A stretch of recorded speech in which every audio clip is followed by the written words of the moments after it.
You know what's really important in all walks of life? What you're wearing. Like, as soon as you click this video, the first thing you see is how I'm dressed, and you judge me because of that. So now look at that bald blue a-hole. He's walking around in his blue top. Who the hell does he think he is? Well, my name is Simon Miller. Welcome to What Culture Wrestling, but it's even more integral when it comes to your wrestling persona, because it can either be really, really cool or it can really, really suck. But let's take that one and throw it over there, and instead start all the way back in 1990 and go all the way up to 2021 and decide who had the best ring attire year to year to year to year to year.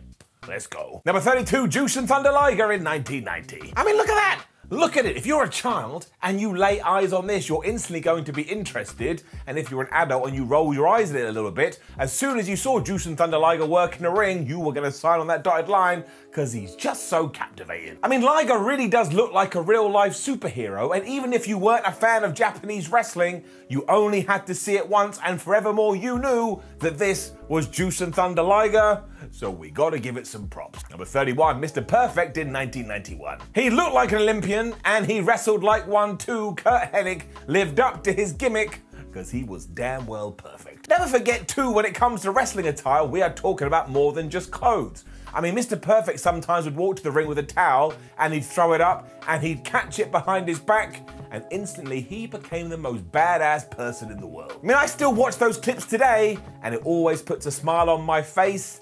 This look, well, it just worked. Number 30, the Steiner brothers in 1992. It's back to the singlets, although this time they have like a over-the-top 90s theme, and I think the Steiners look awesome. Ensuring they had matching gear was important, as it is for all tag teams, but you looked at Rick and Scott and thought to yourself, well, they look like they kicked somebody's ass, and then they got in the ring and they kicked somebody's ass. You could also probably call them the best tag team in the world back in 1993, and that's because they took their whole presentation and got it on point. Number 29, Bret Hart in 1993. You cannot argue with me on this one, because it was Bret Hart and his pink and black attack that basically got me into wrestling. There I was, sat there as a stupid kid, flicking, and I saw his ring gear, and for some reason I was attracted to it, and I've never been able to stop watching since. He also had the shades and that excellent leather jacket, and let's be honest, has anybody since tried to ape the Hitman's gear? No, they have not, because everybody would just go, well, you ripping somebody else off. Number 28, Bull Nakano in 1994. If a goal of a wrestler is to grab somebody's attentions instantly, well, I would like to introduce you to Bull Nakano. I mean, look at that hair. It is absolutely tremendous. I mean, she looks like a comic book character come to life, and because she has thrust it so high towards the sky, it actually made her seem taller and a little bit more intimidating. But honestly, if you look at the whole ensemble here, well, she has just got it down. I mean, how the hell would you get any more color on an outfit? And the fact that she also backed it up in the ring, well, Bull Nakano does not get talked about enough in 2021, so it's important we try and change that when we could. Hence why we're doing this now. Number 27, Raven in 1995. More of an understanding of the vibe at the time, somehow Raven looks like 1995. I mean, I don't really know what that means, but grunge and emo was all the rage at the time, and Scott Levy realized this, so he was like, well, I'm gonna take this feeling that's out there in the world and quite literally paste it onto my body. And that's why a bunch of people looked at him and said, well, I can relate to you, and they did. Add in that he was meant to be a social outcast, and this was just a triumph. I mean, as soon as you saw Raven, you already knew what his persona and gimmick was gonna be. That is not an easy thing to pull off. Number 26, Shawn Michaels in 1996. Shawn Michaels just nailed having your ring gear and ensuring that it matched up to your gimmick. Because when he was in the Rockers, he was kind of like a happy-go-lucky babyface. And then when he transformed into the Heartbreak Kid, his attire kind of looked like he was in some hair metal band, and that he'd spit on you if you tried to shake his hand. He was really smart when it came to colors as well, because he would base that on what he was going to do that evening, take WrestleMania 12. Because he was going to win his first WWF title, and he was living his boyhood dream, he wore white.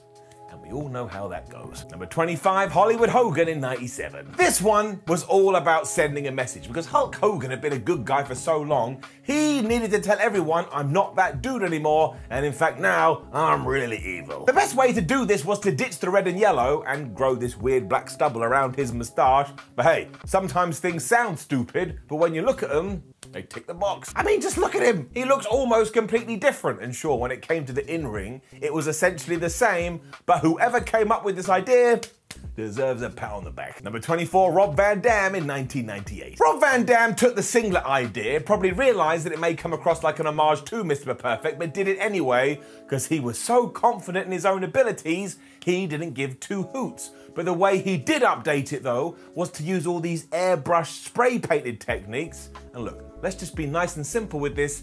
He looked cool. He was also wearing kick pads miles before anybody was wearing kick pads. I mean, everyone literally does wear kick pads in 2021, but it stood out a mile back in the late 90s, and then he was flipping and flopping around and doing those weird splits with the weights. RVD was something else and ahead of his time. So essentially he came across like a martial artist who just so happened to be a wrestler, which is exactly what he was doing. Number 23, The Rock in 1999. A controversial entry potentially because, as we know, Dwayne "The Rock" Johnson wore some of the most ludicrous shirts you've ever seen in your life. But did he pull them off? Yes, he did. Hence why you're getting in here. Because if you or I tried to do this, we'd look like absolute morons, but the great one could have come out to the ring wearing a trash bag, and people still would have looked at him and gone, oh man, that guy's got all the moxie in the world. This extended to his ring gear too, because he only wore a simple pair of trunks and a simple pair of boots, but this ties into the above. The Rock already had the crowd. He didn't need to do anything else. Number 22, Scott Steiner in 2000. A second entry for Scott Steiner, but think about it. When you cast your mind back to WCW in 2000, who stood out the most? Well, I would say Big Papa Pump. Understand that reinvention was part of the wrestling process. He dyed his hair, started wearing chainmail on his head for some reason, and got so big, well, it was like he was a villain who was gonna rip people's heads off. Given that he was acting insane though, he needed to look insane, so mission accomplished. Number 21, The Hardy Boys in 2001. Man, Jeff Hardy had such iconic ring gear. As the story goes, when the Young Bucks, also known as Generation Me, debuted in TNA, Vince Russo looked at them and said, go and find some clothes like Matt and Jeff. So I guess that's what they went and did. And let's not pretend that the Hardys aren't one of the best teams ever. Do you remember when they returned to the WWE at WrestleMania in 2017? That pop is all time, and it's because everyone was so happy to see them. And this all started in the early 2000s. They had the tight tops, and they had the baggy trousers, and they had the long hair. Everything about them was just awesome if you were a little kid, which is why 20 years later, they still kicking all the ass. Number 20, Kurt Angle in 2002. 2002 was the year when Kurt Angle started to lean into his wrestling machine character even more, and he had the clothes to back it up. Because the idea was to feel as legitimate as possible, so he wanted to make sure that started from head to toe. So even though he would change the colour of his singlets, mostly they always had a red, white and blue motif, and he just looked like the Olympian that he was. Also though, do not forget that Kurt Angle was meant to be an unself-aware moron who felt like people should cheer him and then they didn't. And if you were going to draw that on a piece of paper, well, you would kind of draw what the hell he had on. Number 19, Kenta Kobashi in 2003. In All Japan Pro Wrestling, Kenta Kobashi wore orange, and he did this to represent his fiery babyface ways, but also that he was living in the shadow of the legendary Mitsuharu Misawa. As soon as that started to change though, and Kenta Kobashi started to become the man, he made a very simple and a very smart transition. Now he would wear black trunks to represent his dominance and that he was top of the world. And he wasn't wrong either. Just go look at the history books. As soon as he had done that, well, he dominated the scene. Number 18, Samoa Joe in 2004. After the boom of the Attitude Era, most wrestlers decided, well, I'm going to wear black trunks and I'm going to wear black boots. And this did make sense. Stone Cold Steve Austin had just become one of the most successful pro wrestlers ever, and everybody wanted a piece of that pie. It did become a little bit too common though, and Samoa Joe must have realized this, so he ditched all of that and instead he wore like MMA inspired trunks or shorts, and because of that you looked at him and went, well, he kind of looks like a killer, he's dressing like a killer, he's gotta be a killer. Joe also looked as hard as nails, so this first impression was just stupid because he had those shorts and he had the towel. The snarl on his face, you knew who you were about to deal with instantly, and it may be just a small reason for his success. Number 17, Homicide in 2005. Following on the same trend came Homicide, who took the wrestling rule book when it came to gear, ripped it up, and started dressing like if you got on the wrong side of him, he would rip off every single one of your limbs. Because he wrapped his face up in a bandana and wore a kind of basic vest and baggy pants, but he was such a tough guy in the ring, and he looked like such a tough guy outside of the ring that we had this whole equation again, where you went tough plus tough equals really tough. And nobody else looked like that in the mid-2000s. which is why he wins here. Number 16, KENTA in 2006. KENTA wore brown and yellow, and even to this day, it's hard to think of any wrestler that wore brown and yellow, and somehow that sent a message into your brain that said, KENTA is going to beat someone up. And then he did. It must have been subconscious. I would say a large reason this did work came down to the presence he had, but also because he was so damn intense. If he had been a scared pup, it wouldn't have worked, but it did. And you can't argue with tactics. Number 15, Bryan Danielson in 2007. Do you want to know why Bryan Danielson wore burgundy pants? Because he was tipping his hat and giving a nod to his hero, William Regal, who was one of the best technical wrestlers around. This was a solid move though, because somewhere deep down in your head you made the association between the two, decided that Bryan Danielson would do something similar, and then he did. Danielson also shaved his head, which made him look like some kind of hooligan, leading to chants of, this guy is going to fucking kick your head in. And then he would go in the ring, and he would kick your fucking head in. So really, this is another tick in the, well, that guy seems real category, which was all the rage back in 2007. Number 14, Chris Jericho in 2008. When Chris Jericho returned in 2007, it didn't really go as expected, because he came back as Y2J, and it just felt like we'd seen it before, and the first person to realize this was Chris Jericho, so he made some sweeping changes. So he got rid of the rock and roll style he'd had for ages, and he started wearing a suit, he started talking really slowly, and he even started wearing trunks as opposed to pants, and that sent the internet into meltdown, but that usually means you've done something right. Before long, Jericho felt like an utterly different character and made his way to the top of the card, but he had to represent this visually. Boy, howdy did he. Number 13, El Generico in 2009. Seems like a weird one, right? I mean, he's got the term generic in his name. However, if you had seen some of the cues at his merchandise lines, you would have understood. A large reason for this was the mask that didn't make any sense, because although it covered El Generico's face, you could still convey emotion from it, but he also came across like a superhero. I don't understand how he was able to pull this off. Generico also featured on the color scheme red, white, and black, which always works. So if I had to hazard a guess, I actually think he thought about this a lot and knew exactly what he was doing. Number 12, Shawn Michaels in 2010. Another entry for the Heartbreak Kid, and yes, a small reason for this is because around about 11 years ago, nobody was really taking any risks, and everybody kind of looked the same. That is why Shawn Michaels returns here though, because he had a lovely little touch with his WrestleMania 27 attire, because it looked a lot like his WrestleMania 12 attire. And of course, there we've already talked about it. He became the WWF champion, and on this night he was going to retire. It was just a nice wink and a nod to the storyline, and anytime somebody does that, you're going to get a lot of props from me. Number 11, CM Punk in 2011. Sometimes being as obvious as possible is the best route to take. Hence why in 2011, in his hometown of Chicago, CM Punk came to the ring dressed in the colors of his hometown, Chicago. This wasn't sucking up either. Punk was a massive sports guy and Chicago was a massive sports town, so much like when you go and watch the basketball or the football, he thought, I will dress to represent where I'm from, and everybody flipping loved it. It also went beyond sports entertainment because CM Punk looked cool, and if you need evidence for this, just go and watch the pay-per-view.